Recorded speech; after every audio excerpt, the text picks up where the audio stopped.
ত্রিপুরা রাজ্য কমিটির সম্পাদক মণ্ডলীর তরফ থেকে আপনাদের সকলকে শুভেচ্ছা জানাচ্ছি।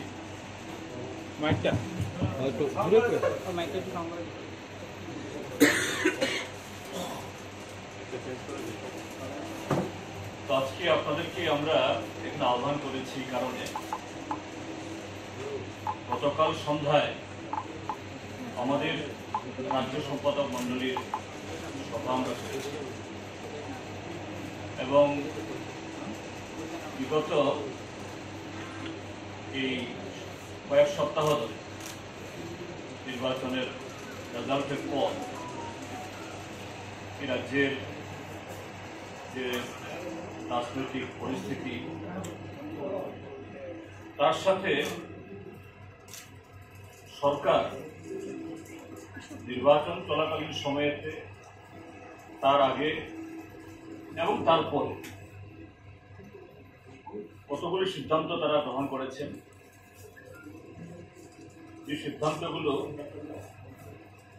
এই রাজ্যের জনগণের তাদের স্বার্থকে যেভাবে তারা জলাঞ্জলি দেওয়ার চেষ্টা করছে সেই সমস্ত বিষয়ে, তার সাথে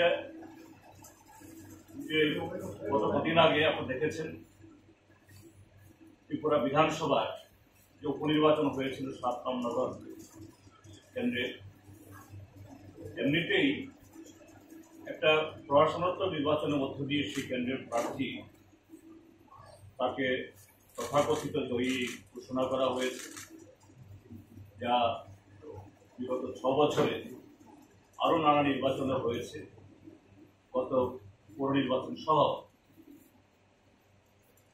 সেই ভদ্রলোক যার নির্বাচনটা স্বচ্ছ না, তাকে আবার সম্পূর্ণ যে ত্রিপুরা বিধানসভার যে বিধি এক্সিস্টিং যে তার অ্যাক্ট, এটা সম্পূর্ণ ভায়োলেট করে। পৌরসভার এই আগরতলা পৌর নিগমের মেয়রের দায়িত্বে তিনি আছেন, সেই দায়িত্ব থেকে ইস্তফা না করিয়ে তাকে বিধায়ক হিসাবে শপথ গ্রহণ করিয়েছে। এই সবগুলা বিষয় মিলে আমরা আমাদের যে পর্যবেক্ষণ এবং তার সাথে আগামী কিছু কর্মসূচি আজকে আপনাদের সামনে ঘোষণা করছি। প্রথমত হলো যেটি কথা বললাম এই শেষে, দীপক মজুমদার তিনি এই প্রশাসনোত্তর ভোটের মধ্য দিয়ে নির্বাচিত হয়েছেন। তিনি আমাদের ত্রিপুরা বিধানসভার যে এক্সিস্টিং অ্যাক্ট,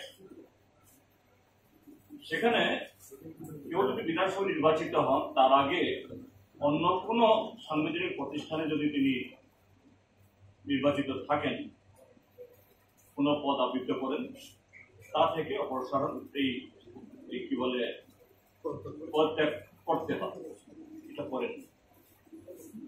হ্যাঁ, ভারতের কোনো কোনো রাজ্যে একই সাথে বিধায়ক, মন্ত্রী এবং মেয়র থাকতে পারে, এটা পশ্চিমবাংলাতে আছে। এটা পশ্চিমবাংলার তার যে বেঙ্গল মিউনিসিপাল অ্যাক্টে এটা আছে, কিন্তু ত্রিপুরার যে অ্যাক্ট সেটা নেই। এটা অত্যন্ত গর্হিত। আমরা সিপিআইএম আমরা এর বিরুদ্ধে আমরা করছি এবং আমরা আইনগত দিক পরীক্ষা আমরা করছি, এর বিরুদ্ধে কি ব্যবস্থা গ্রহণ